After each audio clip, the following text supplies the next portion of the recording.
Start. उपाध्यक्ष महोदय coma, मुझे आशा है कि हम सब समस्याओं का सामना उन्हें हल करने और झगड़े मिटाने की भावना से अधिक शांतिपूर्ण वातावरण में तथा असंतोष को दूर करते हुए करेंगे। स्टॉप। मुझे पूरी तरह ज्ञात है कि कोई भी समाधान सभी को संतोष नहीं दे सकता और किसी एक दल को भी पूर्णतः संतुष्ट नहीं कर सकता। स्टॉप। इसीलिए मैंने कहा है कि हमें ऐसे समाधान खोजने चाहिए जिनसे अधिक कटुता समाप्त हो। स्टॉप। योजना स्पष्टतः सब तरह से पूर्ण नहीं है। कोई भी योजना ऐसी नहीं हो सकती, कोमा, खास तौर पर उन कठिनाइयों को देखते हुए, कोमा, जो हमारे सम्मुख उपस्थित हैं, कोमा, यह काम और भी मुश्किल हो जाता है। स्टॉप। लेकिन मैं यह अनुभव करती हूँ कि साधनों की सीमा को और सभी राज्यों में विकास की एक विशेष गति को बनाए रखने की ज़रूरत को देखते हुए हमने जितना अधिक हो सका है, कोमा, सबके प्रति न्यायोचित दृष्टिकोण अपनाया है। स्टॉप। मैं नहीं समझती कि किसी को इसे लेकर कोई संदेह है कि आयोजन की आवश्यकता है या नहीं, अथवा हमारी योजना कैसी हो। स्टॉप। अगर हमें किसी योजना की ज़रूरत तब थी, कोमा, जब केंद्र और सभी राज्यों में एक ही दल की सरकारें थीं, कोमा, तो आज जबकि विभिन्न राजनीतिक दलों की सरकारें हैं, कोमा, हमें उसकी और भी ज़्यादा ज़रूरत है। स्टॉप। जिस योजना पर अधिक से अधिक विचार विमर्श होगा और जिसे आम सहमति प्राप्त होगी, कोमा, वही हमारे संघ के सभी घटकों को एक सूत्र में बांध सकेगी और हमारी आर्थिक सामाजिक नीतियों में सामंजस्य तथा शक्ति ला सकेगी। स्टॉपेरा।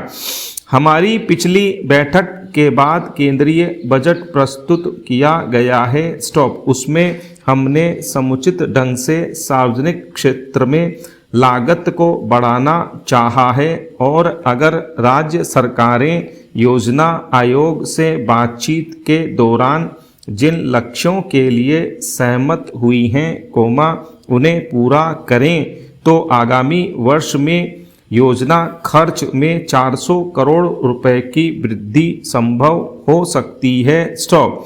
इसका तात्पर्य यह होगा कि चालू वर्ष की अपेक्षा 18% की वृद्धि होगी और इससे उत्पादन, कोमा, आय और रोजगार के स्तर को बढ़ाने में काफ़ी सहायता मिलेगी। स्टॉप। उक्त उद्देश्यों की पूर्ति के लिए सुदृढ़ वित्त प्रबंध बहुत आवश्यक है। स्टॉक। मूल्यों को स्थिर रखने के लिए आवश्यक है कि बजट का घाटा एक विशेष सीमा के अंदर रखा जाए तो मुद्रा के फैलाव द्वारा नियंत्रित हो और उत्पादन वृद्धि के लिए अनुकूल हो। स्टॉप। आप सब जानते हैं कि हम विदेशी सहायता पर निर्भरता कम करने के लिए पर्याप्त प्रयास कर रहे हैं। स्टॉप।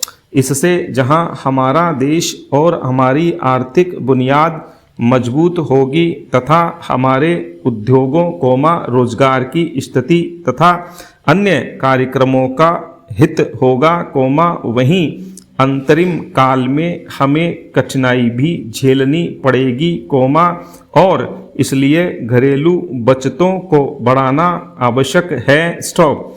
हमारे सामने अब जो योजना प्रस्तुत है, कोमा, उसमें आप देखेंगे कि कौन से काम हैं जो हमें अवश्य ही करने होंगे। स्टॉप। अगर हम उन्हें करने के लिए आवश्यक इच्छा शक्ति जुटा सकें, कोमा, तो वे हमारे सामर्थ्य से बाहर के काम नहीं हैं। स्टॉपेरा। उपाध्यक्ष महोदय मैं जानती हूँ कि आप सबको अपने अपने राज्यों में भारी उत्तरदायित्व संभालने पड़ते हैं, लेकिन मुझे आशा है कि आप न केवल अपनी कठिनाइयों और दायित्वों का ध्यान रखकर, बल्कि देश के समग्र विकास को भी दृष्टि में रखकर इन समस्याओं पर विचार करेंगे।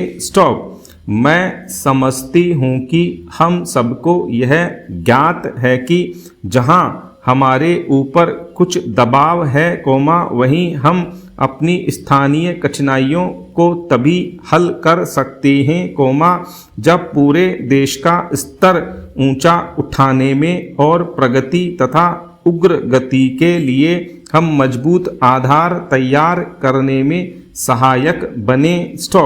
आयोजन उन सामाजिक उद्देश्यों को प्राप्त करने का एक बुनियादी साधन है जिन्हें हमने अपने संविधान में स्थान दिया है। पंचवर्षीय योजनाओं के द्वारा हमने पिछले 55 वर्षों में राष्ट्रीय आय में काफ़ी वृद्धि की है और तकनीकी प्रगति की नींव डाली है। यह योजना हमारी कृषि को तेजी से आधुनिक रूप दे रही है और उद्योगों में विविधता ला रही है। इन सबसे ऊपर उसने राष्ट्रीय एकता और ध्येय को पुनः प्रतिष्ठित किया है। 1962 में और फिर 1965 में हमारी सीमा में किए गए हमलों के कारण हमें अपने राष्ट्रीय व्यय के स्वरूप में कुछ परिवर्तन करना पड़ा।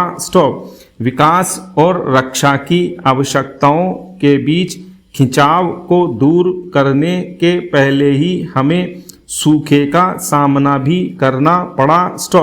विदेशी ऋणों की उपलब्धि अनिश्चित हो गई।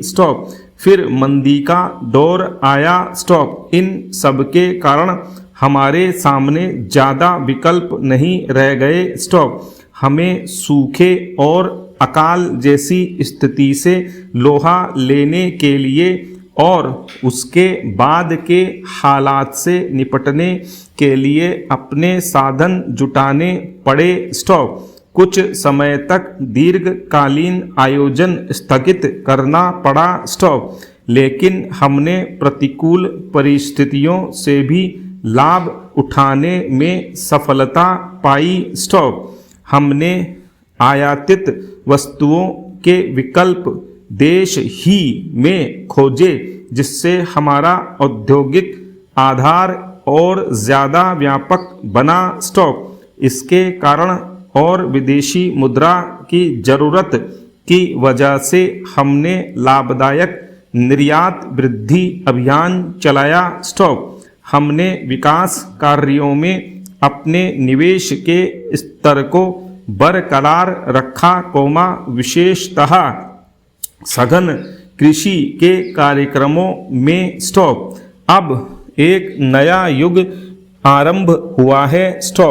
अर्थव्यवस्था में स्वागत योग्य उत्साह देखने को मिल रहा है और कृषि उत्पादनों में वृद्धि के फलस्वरूप हम अनाज के मामले में आत्मनिर्भरता के लक्ष्य के और पास पहुँचे हैं। लेकिन अनिवार्यतः अन्य समस्याएं पैदा हुई हैं। नई चुनौतियां प्रस्तुत हुई हैं।